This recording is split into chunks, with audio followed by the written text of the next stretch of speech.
Bismillahirrahmanirrahim. Assalamualaikum warahmatullahi wabarakatuh. Innal hamdalillah nahmaduhu wa nasta'inuhu wa nastaghfiruh wa na'udzu billahi min syurri anfusina wa min sayyiati a'malina. Man yahdihillahu fala mudhillalah wa man yudlil fala hadiyalah.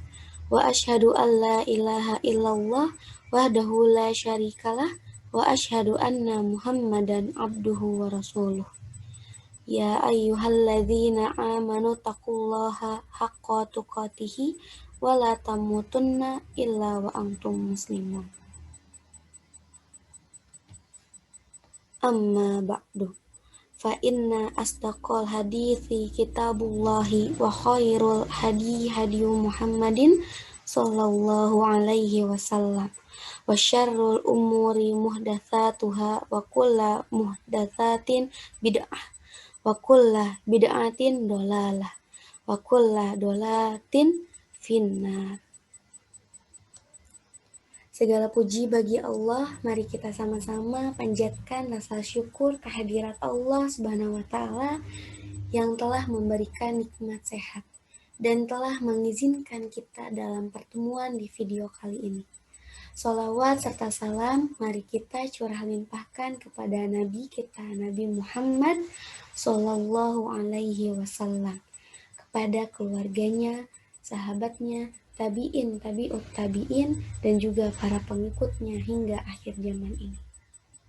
Kepada Kepala Sekolah SD Plus Raudatul Firdaus yang saya hormati, kepada keluarga besar SD Plus Raudatul Firdaus yang saya hormati, siswa-siswi dan orang tua, serta para penonton yang saya cintai karena Allah. Pertama-tama, di sini saya akan memperkenalkan diri terlebih dahulu sebelum memasuki materi yang akan saya sampaikan. Izin memperkenalkan diri, nama saya Revina Mayanti. Tidak hanya satu atau dua keluarga yang tentunya memiliki impian keluarga yang berbahagia di dunia dan di akhirat. Dapat bersama-sama kumpul kembali di akhirat kelak. Tentunya itu semua tidak semudah dibayangkan dan tidak sesulit dikerjakan. Ketika sepasang suami istri yang saling mencintai menginginkan dikaruniai seorang buah hati, dan Allah Subhanahu wa Ta'ala pun mengizinkan buah hati tersebut lahir di dunia ini, maka peran orang tua disinilah yang harus diperhatikan, target, rencana apa yang akan dijalani oleh keluarganya. Mau dibawa kemana keluarga kita? Baik, mama-mama salihah, di sini saya akan berbagi ilmu yang saya pahami seputar keluarga. Di sini saya akan memberikan poin-poin mengenai pembahasan kita yang berjudul mau dibawa kemana keluarga kita. Oke, di sini yang pertama ada poin-poin itu yaitu luruskan niat. Lalu yang kedua ada menuntut ilmu syar'i. Yang ketiga ada kewajiban mentaati Allah Subhanahu wa Ta'ala dan Rasulullah Sallallahu Alaihi Wasallam. Dan yang terakhir adalah mendidik anak.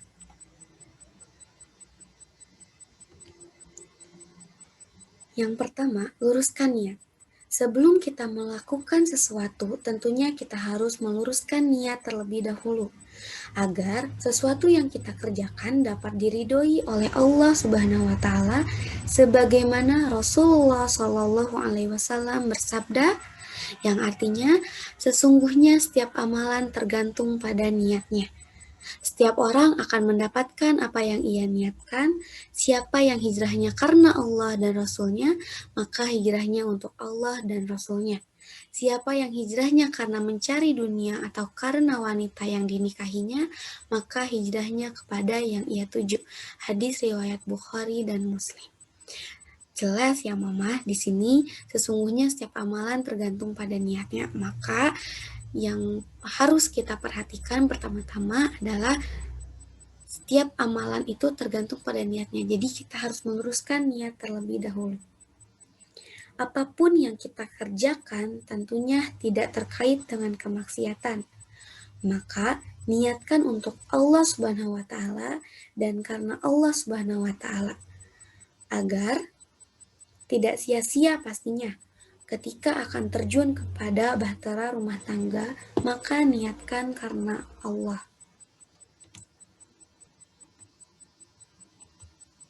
Selanjutnya yang kedua yaitu adalah menuntut ilmu syar'i.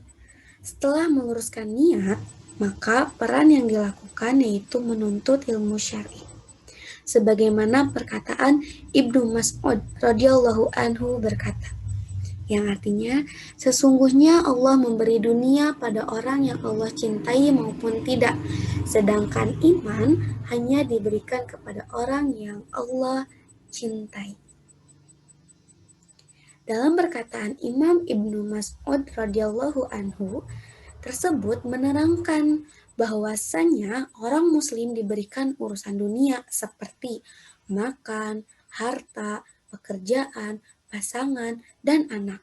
Seperti Allah Subhanahu wa taala memberikannya sama pula dengan orang kafir. Namun, yang membedakannya apa?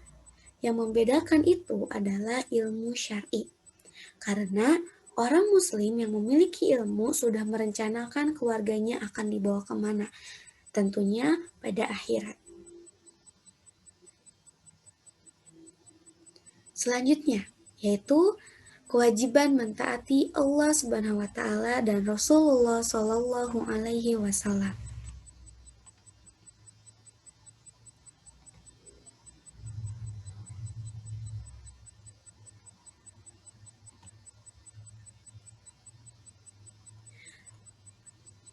Dalam bahtera rumah tangga yang perlu diperhatikan ialah kewajiban mentaati Allah Subhanahu wa taala dan Rasulullah Shallallahu alaihi wasallam supaya menjadi keluarga yang mendapatkan ridho Allah Subhanahu wa taala. Sebagaimana Allah Subhanahu wa taala berfirman pada Quran surat Al-Ahzab ayat 36 yang artinya, dan tidaklah pantas bagi laki-laki yang mukmin dan perempuan yang mukmin apabila Allah dan Rasul-Nya telah menetapkan suatu ketetapan. Akan ada pilihan yang lain bagi mereka tentang urusan mereka, dan barang siapa mendurhakai Allah dan Rasul-Nya, maka sungguh dia telah tersesat dengan kesesatan yang nyata. Karena apabila dalam keluarga tersebut berorientasikan dunia, maka akan rugi di akhirat kelak. Dan sebagai contohnya bagi seorang istri yaitu dengan mentaati suami. Poin selanjutnya di sini adalah mendidik anak. Sebagai orang tua memiliki kewajiban tentunya dalam mendidik anak, khususnya seorang ibu, di mana ibu adalah madrasah pertama bagi maka dapat disimpulkan bahwasannya seorang anak dididik oleh ibunya dan ibunya dididik oleh ayahnya, maka walaupun seorang ibu adalah madrasah pertama bagi anaknya, namun peran suami dalam mendidik istrinya adalah yang utama. Dalam poin mendidik anak ini, saya akan membagi kembali menjadi 2 poin. Yang pertama adalah anak adalah investasi di dunia dan di akhirat. Yang kedua adalah teladan para nabi dalam mendidik anak.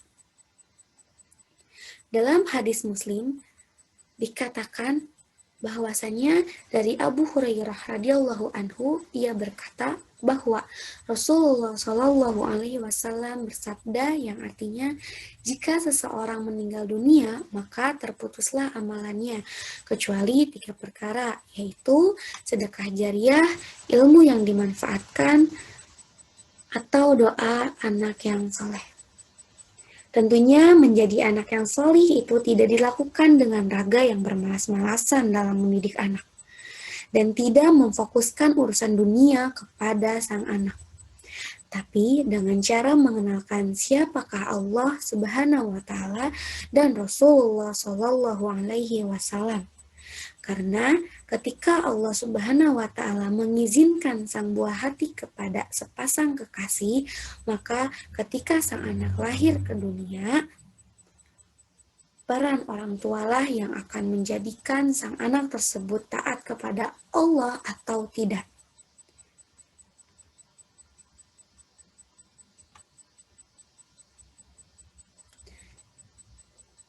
Sebagaimana yang disabdakan oleh Rasulullah Shallallahu Alaihi Wasallam.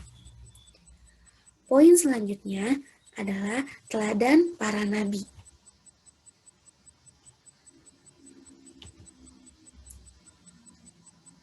Poin selanjutnya adalah teladan para nabi dalam mendidik anak.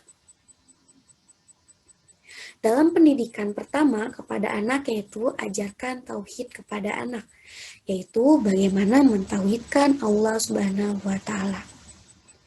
Dan jauhkan serta laranglah anak dari berbuat syirik, sebagaimana nasihat Luqman kepada anaknya yang berada pada Quran surat Luqman ayat 13 yang artinya Allah Subhanahu wa taala berfirman, "Dan ingatlah ketika Luqman berkata kepada anaknya ketika dia memberi pelajaran kepadanya, 'Wahai anakku, janganlah engkau menyekutukan Allah.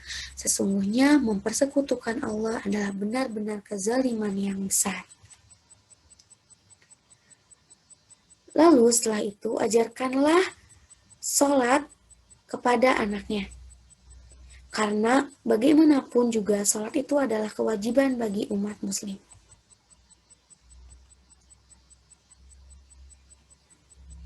Apabila sang anak sudah berumur 10 tahun, namun enggan mengerjakan sholat, maka pukullah sebagaimana Rasulullah SAW bersabda dari Amr bin Shu'aib, dari bapaknya, dari kakeknya radhiyallahu anhu, beliau meriwayatkan bahwa Rasulullah Shallallahu Alaihi Wasallam bersabda, yang artinya, perintahkan anak-anak kalian untuk mengerjakan sholat ketika mereka berumur 7 tahun. Pukul mereka jika tidak mengerjakannya ketika mereka berumur 10 tahun. Pisahkanlah tempat-tempat tidur mereka. Hadis riwayat Abu Daud nomor 495. Quran Surat Al-Fatihah adalah salah satu syarat sahnya sholat. Maka berlomba-lombalah mengerjakan Al-Fatihah kepada sang anak.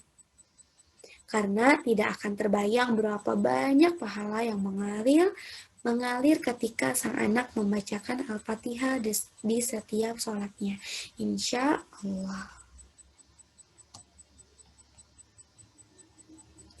Maka kesimpulannya adalah surga neraka istrinya adalah pada suami. Maksudnya apa? Maksudnya adalah surga neraka istri itu ada pada suami. Jika suami ridho kepada istrinya dalam hal perkara yang bukan maksiat, maka akan masuk surga insya Allah. Dan selanjutnya adalah tanamkan pada diri anak tauhid dan lebih utamakan akhirat dibandingkan urusan dunia. Tidak menjadi suatu kebanggaan orang tua memiliki anak gelar S1, S2, bahkan doktor, namun anak tersebut enggan menutup aurat secara syar'i. Tidak sholat, tidak dapat membaca Al-Quran, serta akhlaknya jauh dari ajaran Islam. Maka itulah yang akan merugikan orang tua di akhirat kelak. Jadi, kesimpulan dari judul mau dibawa kemana keluarga kita, itu adalah sebaik-baiknya kita rencanakan untuk di akhirat kelak. Alhamdulillah, materi sudah selesai. Mohon maaf apabila ada kesalahan dan mungkin banyak kesalahan dalam itu perkataan saya, baik disengaja ataupun tidak, mohon dimaafkan. Wallahu a'lam bishawab. Wassalamualaikum warahmatullahi wabarakatuh.